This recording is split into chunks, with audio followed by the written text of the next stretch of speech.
The Nugget was back in the final in 1988, this time against the people's favourite, Alex Higgins. And the Irishman didn't give up without a bit of a fight.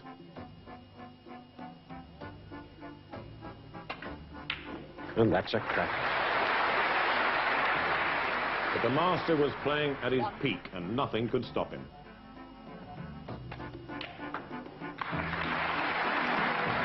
The 6 times world champion won the Grand Prix crown for the 2nd time in his career.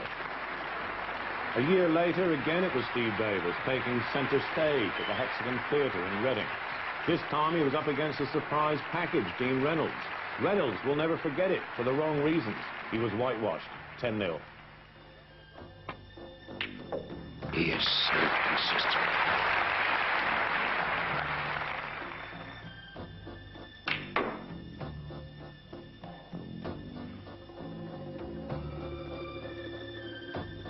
Quite fantastic. As immaculate as ever, Steve Davis, for the 3rd time, becomes the Grand Prix champion. The victory that I remember most was possibly the anti-climax final when I played Dean Reynolds and won 10-0, which really isn't on against the player of Dean's standard. I was more shocked than anything else, but delighted really that I'd had an easy final. For the next year, Jimmy White was again looking for a place in the final.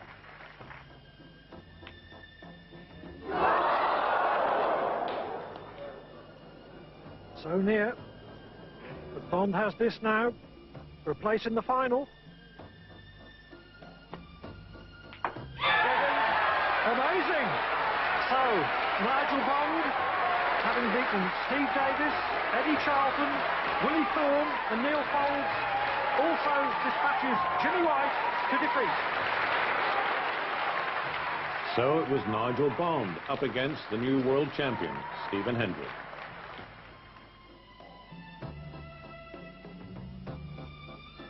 Okay.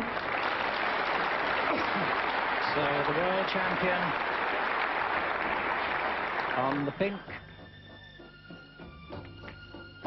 26 on the mat. And he receives congratulations from Nigel Bond.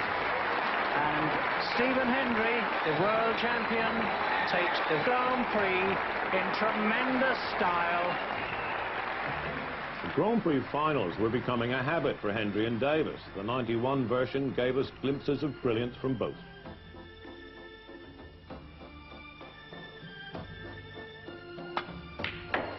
That was a tremendous pot.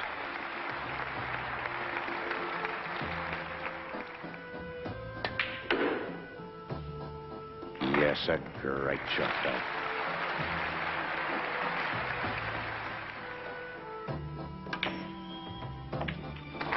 Well, that was a wonderful shot.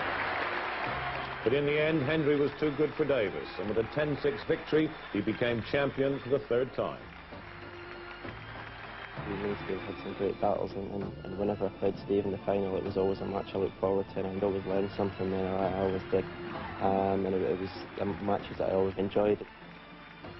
The old white magic was back in '92. He was up against Irishman Ken Doherty, who was in his 1st ranking final. All square. What a magnificent final this has been. It's just a pity that one of them has to lose.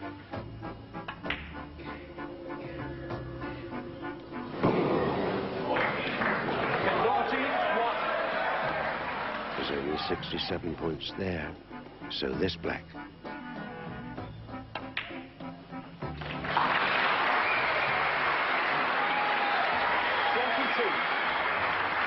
And one feels that that is the telltale story of this final frame. And 23-year-old Dubliner, Ken Doherty, has certainly not disgraced himself. He has become a star. But the experience, the flamboyancy, and the absolute magic of Jimmy White has come for... Jimmy White, 29. Ken Doherty then turns and shakes the hand of Jimmy White, who after 6 years becomes the Grand Prix champion for 1992.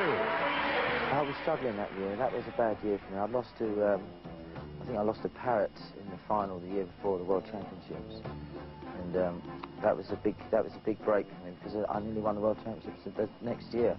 But no, it put me back on the road. A year later, and a second chance for Doherty. His opponent, 23-year-old Peter Ebdon, who'd burst onto the scene with victories over John Parrott and Gary Wilkinson. Ebdon kept Doherty in his seat with a masterful display of snooker.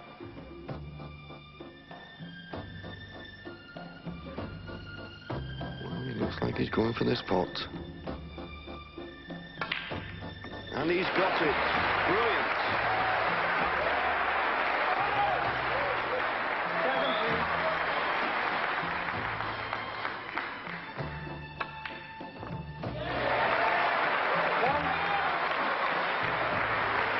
Oh, a tremendous pot.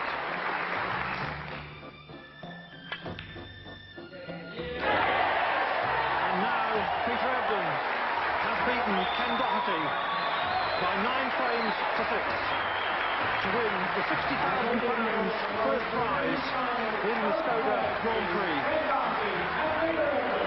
Overcome by emotion, he's put so much into it. It means so much to him. His first world ranking title, the star arrives. And another new and even brighter star in '94, a 19-year-old Scot, John Higgins. A lowly world ranking of 51 didn't stop him knocking out Willie Thorne before sending home the Thailand star James Wattener, ranked 46 places above him.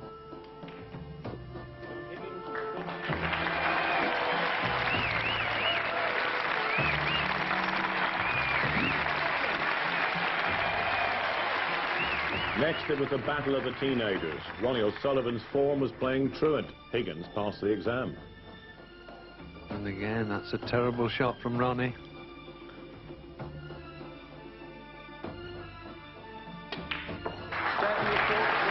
It's John Higgins' day. He rounds off an emphatic 5-0 victory with a break of 74. It's heartbreaking, really, getting beat, you know. No matter, I mean, 5-0 to me is an embarrassment for me, you know. Stephen Hendry was also suffering badly in the other half of the draw. It's perfect. Well, we've left Dave Harold a simple pink for a very, very famous victory. Victory. He beats the world champion 5 frames to 2. You know, I believe I'm the best player in the world, but I'm not proving it. So, you know, it's as simple as that. I'm just not playing well enough. And so it was the final that nobody had expected, introduced as the Stoke Potter Dave Harold versus the Wizard of Wishaw, John Higgins.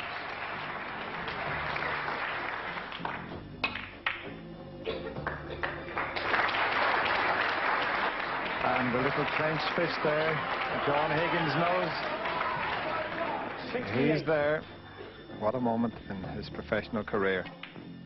69. And it looks as though the name Higgins is going to be around for a long time. Of 82, he follows his defeats of 4 members of Snooker's elite top 16 by beating Dave Harold. Thank my mum and dad in Brighton. Thank everybody, just all my family, friends, and just everybody, and I'll be back next year. What about this? Ladies and gentlemen, John Higgins, the new champion.